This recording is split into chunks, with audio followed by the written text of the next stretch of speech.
Well, howdy there, Internet people. It's Bo again.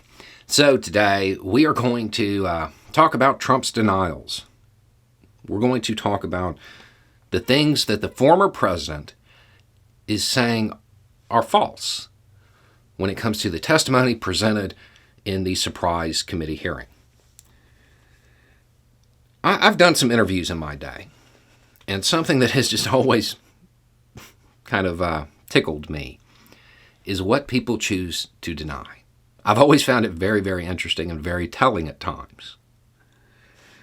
So we're going to go through Trump's denials. He put them out on Truth Social, not under oath, but whatever. We'll go through them because, we should hear both sides of the story. And I might have some commentary on some of this. Okay, so I hardly know who this person, Cassidy Hutchinson, is, other than I've heard very negative things about her. Okay, she was the chief of staff's aide.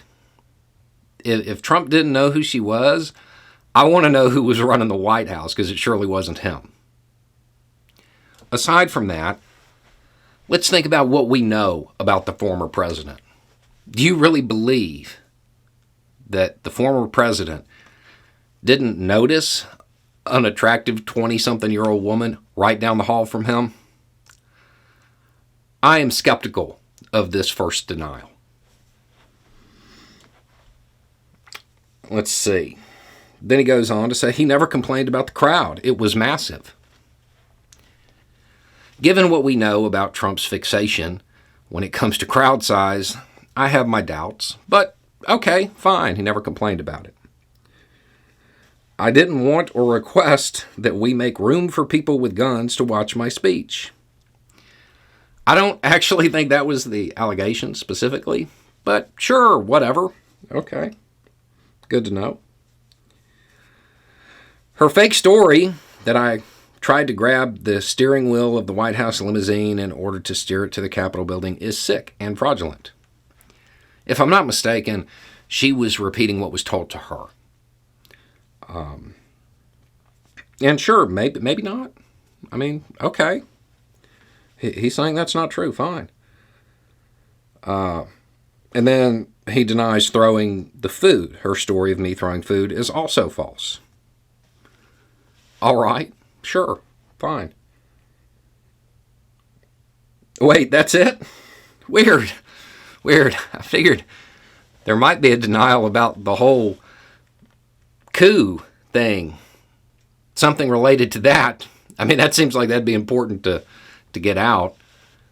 But apparently what matters to the former president is people don't think that he throws temper tantrums and that he wasn't worried about the crowd size.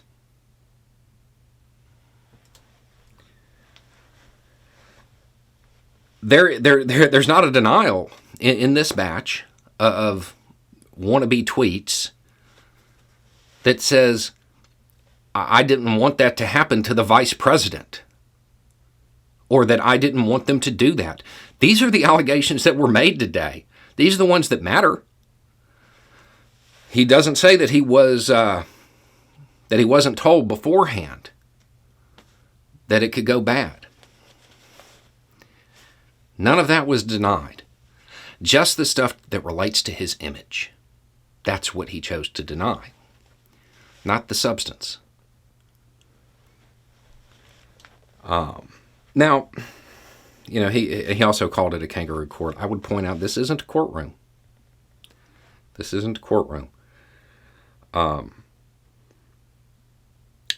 I think that there may be in the future the opportunity to issue denials in a more structured setting if things keep going the way they are. Because he is right about one thing. We are hearing a narrow scope of what occurred. I will give the former president that. But as was said, even on Fox News, it's very compelling. She's under oath. He's on Truth Social. The case that the January 6th committee is putting together is compelling.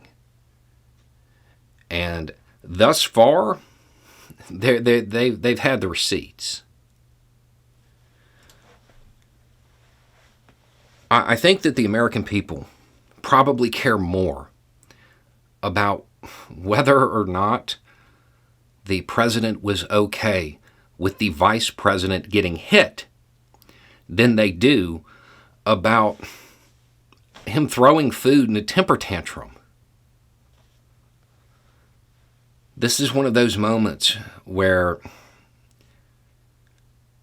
the importance of image comes into play, and you can see what matters to somebody. There are very, very serious allegations that were made in that testimony today. He focused on crowd size and temper tantrum allegations. The overall theme of this hearing is way beyond him throwing food. Anyway, it's just a thought. Y'all have a good day.